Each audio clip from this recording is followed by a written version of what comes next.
folks, and welcome back to the Jordan 411 podcast for October 12th, and it's a Thursday, and the Winnipeg Jets play at 9 p.m., just to let you know.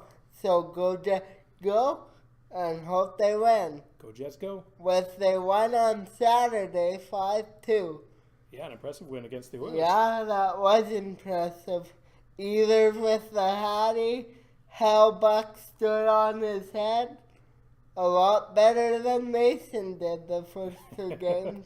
Well, you know what? I don't know if the fault can be completely on No. Mason, considering the team defense sucked. I know it was the team defense, but you know, everybody blames the goalie. Everybody blames the goalie. That's right. So as they learn to play team defense more, and we get Mason back in, maybe in a couple more games, we'll see how he does in front of a defense that's actually supporting him. Yeah, I think he'll do pretty good once that happens. Absolutely. And now just a few reminders. For the show, I will be interviewing the 2017 American Association Championship Winnipeg Golden GM on October 26th, and also their promotion manager, Tara Mandowski. Sorry for that last name. It's like mine. Hard to say. Sorry, Tara. That's all him. That's all me, Tara. And also on November 1st, I will be interviewing Danny Duggan. Now that's his wrestling name. His real name is Danny Warren, which I'm really excited for that. Yeah, wrestling. Independent wrestling. Yeah, that should be fun. I never done wrestling, so it should be fun. It's going to be a first time for everything. Yeah. Yeah. No, it's exciting. So what are we going to talk about? Let's dive into the Star Wars, how they did that movie. Star Wars, right there. As you can see, that Mike's favorite, one of his favorite movies. I'm always wearing the Star Wars shirt. You know what? Purely coincidental that I wasn't even supposed to be on with Jordan today, but we started talking about what are we going to talk about. And this past weekend, they dropped the new Star Wars trailer, and they did it in style. They marched a whole bunch of stormtroopers out on Soldier Field in Chicago, and then up on the jumbotron they play the new trailer. And I got to tell you, I'm excited. That was an awesome trailer. But the rating must have been low because it was the Bears. So it was the Bears. Nobody watches the Bears. Nobody's watching the Bears nowadays. So. Same with the Browns. They both. Who? The Browns? The Browns. That's what I meant. Who? Yeah, who? The Browns? You're talking about the Browns? Even in Cleveland, they're not watching the Browns. Because, no, they're not watching the Browns. They're watching Major League Baseball right now. Yeah. Yeah. So the Indians are doing all right. Yeah, they're doing all right. And of course, they got their basketball team. Playing soon. So. Nobody's focusing on the Browns down there. No. Who would, to be honest, when you have all the better teams? That's right. Championship teams, and then you get the Browns. Yeah. You know. So should we put that as a plug to our principal, Mr. Bruce? Sure. He's a big Browns fan. Oh, a big Browns fan. Sure, we should. Yeah, I don't know why he picks that. But that's okay. Everybody's got their own, Yeah. The Dolphins would be even worse because Drake Cutler sucked, man. You know what? And that shout out, we used to have a staff member here, Mr. Kapeluk. He was a huge Dolphins fan. So we would always used to bug him. So you would have liked him when he was here. I wasn't here then. You weren't here then, but yeah, you would have liked to have bugged him about the Dolphins and his support of the Dolphins. Yeah. Now let's get back into local sports. And now let's talk about Matt Nichols' finger / hand / whatever. Well, he has a torn nail on the ring finger. So he tore that in the last game against Ottawa with a couple of hits. Hamilton, Mike. Sorry, Hamilton. I don't know why I had. We were talking about Ottawa earlier, and that's Because it's supposed to rain. Oh, God. just like the Just like that's what it was. Just We're talking like it's supposed the to rain, and just Ottawa like the game. Ottawa game, we're going to be outside in the rain, getting so wet. he except you. might come visit me. Yeah, I'll have to come visit you. For Anyways, a yeah. walk. So Matt Nichols tore the fingernail, partially off his finger. You can see it bleeding on TV. Yeah. So, Yeah. but reports are coming out of Yeah. from bomber camp and practice field that he was throwing the ball with some zip. He's flowing with a partial glove. Yeah, he's got a glove over the yeah. finger, and the other 3 fingers are open. The other 4 fingers are open, so kind of like a writing glove. Yep. So I don't think we're going to see any problems with that. No. He didn't indicate there was any problems. I think he never wore gloves in the past, so why would you now, right? Yeah, exactly. He did indicate when in the press conference yesterday that he's toyed around with gloves in the off season, just occasionally, just to mess around with it and see what it feels like, that sort of thing. And it has a different feel to it, of course. It's a different touch, and he can he can do different things with it with the glove than he can without. But he prefers, obviously, like most quarterbacks, to not have the glove. And on the now I want to give a shout out to Bomber alumni. Terrence Edwards is in town for the Ring It Honor induction. Oh, right so on.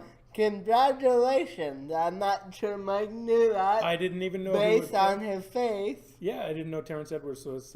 That's awesome. So we got one more name being added to the Ring of Honor, which is awesome. And he gave Milt Stiegel a plug because Milt taught him all he knows about today. Awesome. So, Awesome. Well, congratulations to Terrence Yeah. Edwards.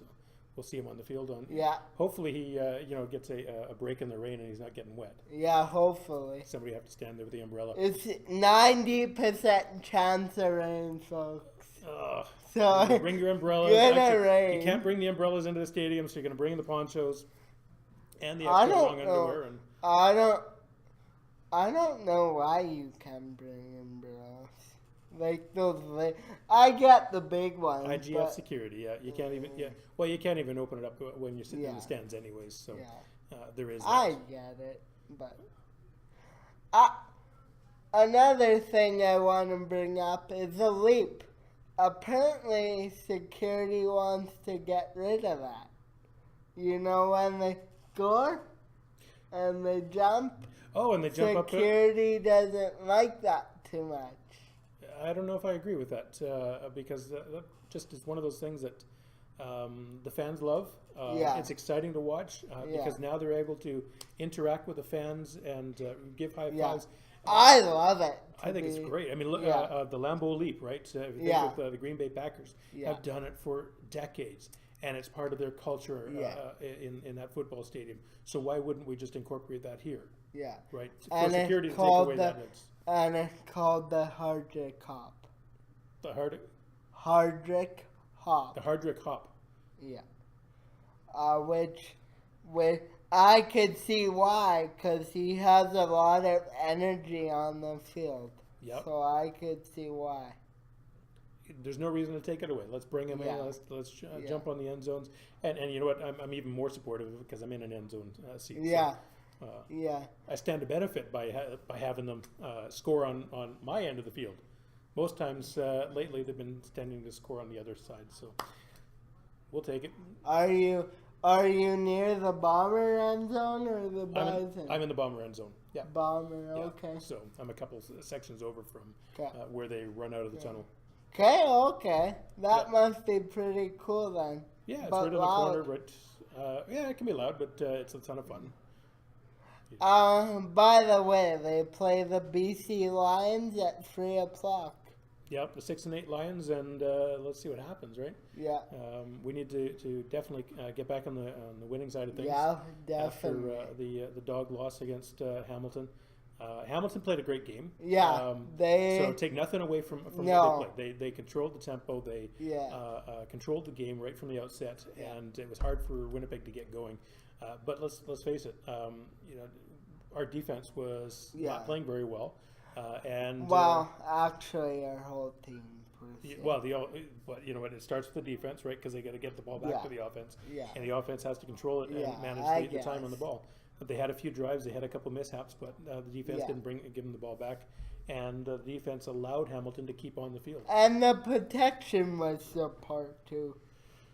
Well, yeah, the protection didn't help. Obviously, with him getting injured, you know, that didn't help. But you know, time on field, you want to control the ball, and we weren't doing that very well, and they were doing that very well. So it happens. You just can't let it happen every game. And you know, as we approach the end of the season, you know, we want to get on not only the winning side of things, but we want to get a win streak going to take us all the way through the Grey Cup. Yeah, right.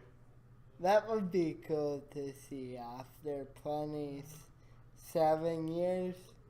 I think we've all lost count, haven't we? Yeah, pretty much. 27, 1990, 27 years, I remember that one well. Yep. Didn't they play? The Eskimos, yes. Eskimos? Yes, that's why I remember it well, because I sat with my buddies. Didn't we lose? Or didn't you guys lose bad? The Eskimos lost bad. It was 50 some points to 20. It was a beatdown. It was like almost like this year. Almost like this year, yeah. So, what can you do? He's an Edmonton Eskimo fan, so I razz him every time I get. Well, you know, and for your viewers, just to explain, I lived in Edmonton for the latter part of the 70s when Warren Moon was big, so I maintained that that is a fan base for me. And when I moved to Ontario and spent 8 years there, I did not become an Argonauts fan. So there is that. Then I moved to Mike O'Shea must be really hurting right now. I don't know. I was. I don't know. Actually, he's from North Bay, and I lived in North Bay for a few years. I haven't actually had a chance to look and see if we were there at the same time, but I think we're about the same age. So I'm gonna have to look that up. You might be. You might have been. I'm fairly certain we didn't go to the same high school. No. But you know, I still have to investigate that. That would be really surprising if we have that in common. That would be cool, considering you met him 2 years ago. I didn't meet him. No, I wasn't here. Oh yeah, that's my time you went to Chief Peguis. That's the year I was not at this school. Yeah, that's right. That year, I'll suck, by the way. He's pretty good at what he does. There we go. All right, let's talk Jets and NHL, because the NHL season got started. Yeah, that's some big news. That's exciting. I'm excited. Hockey season in Canada is amazing time. That's always exciting. Yeah, and Jets got off to a lousy start, and then redeemed themselves. Toronto came on strong. Toronto scored. You gotta give them credit. Oh, yeah. Did they beat Chicago? Last night, I don't know. We'd have to look that up. That was Friday. Was that Friday? Well, you know what? I don't think they've lost a game yet, and they've scored. What did I hear yesterday? 19 goals or something. Oh, like that. So, wow, that's pretty impressive. Scoring like crazy. So it's impressive. As much as I'll give credit where credit is due. Toronto's playing very, very well. They've got an exciting team. I still hate them. I still hate the Leafs, but I'll give them credit. Yeah. They're playing well, and they're exciting to watch because of the young talent that's there. Certainly, the ghosts of the past are starting to get washed away with what's happening, and that's exciting. As long as Toronto-centric media doesn't let it get to their heads, and everything becomes all about Toronto again, like they normally do. But that's going to be really hard, actually, because we've got Connor McDavid out in the East. We've got Patrick Laine here in Winnipeg. Sorry, I said the East. Connor McDavid out in the West in Edmonton. Patrick Laine here. We got some exciting talent in the rest of Canada to really look at and be excited about. So, no, it shouldn't be all about what's happening in Toronto and Austin Matthews. Unfortunately, if Toronto-centric media is true to form as they have been since the 80s, then it's going to be 80% Toronto Maple Leafs coverage and 20% everybody else, which is one of the reasons why I think people don't like Toronto as much, is because there's so much coverage dedicated to the Leafs and not enough given to the rest of the league. And even when we lost the Jets in '95, and for those almost 20 years, 18 years, the coverage was Leafs, and if you're French, you got the Canadiens. But then out west we had our partnership with the Vancouver Canucks. Yeah. But we hardly ever got to see anything with the Canucks, right? We had the Moose, and we had we were. And the Moose had a few good years. The Moose had a few great years, and having that partnership with Vancouver was great. And it would have been better had we been able to watch more Vancouver Canucks games and see some of our players that were called up. But because of that Toronto-centric coverage, we were seeing every time you turn on the TV, it was a Leafs game, right? So that's one of the reasons why I think so many people in the West just hate the Leafs. It's not the Leafs themselves; it's the coverage, the overabundance coverage, right? Yeah. So it's like enough of the Leafs already. Let's talk about the Calgary Flames. Let's talk about the Edmonton Oilers. Let's talk about the Vancouver Canucks. Let's talk about the Montreal Canadiens or any other team other than the Leafs, because there's lots going on in other cities, right? So there is that. What we were asking if they won the other night. We're going to look that up right here. So. We're not going to talk about the product we're using because we want you to have some product placement at some point and get some of that. So then we can talk about what app we're using. But let's look that up. Okay, so Toronto lost last night 6-3 to New Jersey. Oh, right. So they is that their first loss? I think that was their first loss. And if we go back to, they beat Chicago in overtime. So that was their first loss. That's it. So still pretty good though. So let's have a look at the lead. Ovechkin's leading with 8 points overall. Oh, Ovechkin's on a tear right away. 2 hat tricks in in a couple of games. So it's almost like and him and Lanny are so similar. They like the same area of the ice, I'm noticing. Absolutely. And we know Ovechkin likes to bang on the ice. Yeah. And get into the corners and get dirty. Linus, as he's putting on muscle, we're starting to see that out of him. Yeah. And he's starting to get a little chippy, that sort of. He was even last year at times, but I think just his overall size and frame didn't allow for it because, let's face it, he was 18 coming into a league and bang against guys like Lucic or these big guys that can hit him. But as he puts on ball, and we saw the same thing with Scheifele, right? Yeah. Scheifele didn't really go into the corners early in his career and get dirty, but now we're starting to see him in last year and this year really because he's put on the weight. Yeah. He's getting. It takes a while to put on the weight. Absolutely, it does. I mean, very few players come into the league at 18, 19 and have that sort of weight to throw around. So we see that when they hit their 22, 23, 24 age. And then they're able to start throwing their weight around, and that's really their peak. It seems to be, they're peaking at a younger age. Yeah. And that seemed to be about 23, 24, 25, that sort of thing. And they're starting to feel, can be considered old by the time they hit 28, 29. Almost like goalies. They don't hit their prime. Until they're 27, 28, 29, it seems, right? Yeah. So a little bit later in their 20s, a little bit later in their development. A lot of that has to do with game experience, right? The more game experience they have, the better. So there's that. And we're starting to see, well, if that one game out of Hellebuck against the Oilers was an example, we're starting to see him develop, right? We're starting to see the fruits of that development. Yeah. So let's hope tonight that he's playing against Vancouver. We see that continued development, and that's really what we want, right? Yeah. We want him to develop. Yeah. We got a good backup in Mason, who should be pushing him and teaching him. So we want that. Sorry, folks, it's Thursday, so I'm pretty tired. Need a nap? Yeah, maybe. Yeah. So but what's funny, we talk about the age thing. Then you got Jaromir Jagr. Right? Yeah. He's my age. Yeah. Right. I can't imagine playing at that level. No. But he's playing. Just signed with Calgary. He's going to play his first game tonight. And wow, the guy's ageless. And he's talked about wanting to play until he's 50. Well, he's chasing Gordie Howe's records. He could. He could too. He's in fantastic shape. I don't think Gordie Howe could. He wouldn't have lasted into his 40s in today's NHL. I'm way too tired, folks. Gonna wake you up. But what in today's NHL, for a guy like that to be able to Yeah. last to, well, if he lasts to 50, that's fantastic because that's just unheard of. Yeah. But what an incredible training regime that he puts himself through in order to keep himself in game shape. Right. So we'll see. We'll see what happens and see if he can keep up with the boys in Calgary. Right. See if he can keep up with Johnny Gaudreau and the other players out there. Okay, folks, that's it for another Jordan 411 podcast.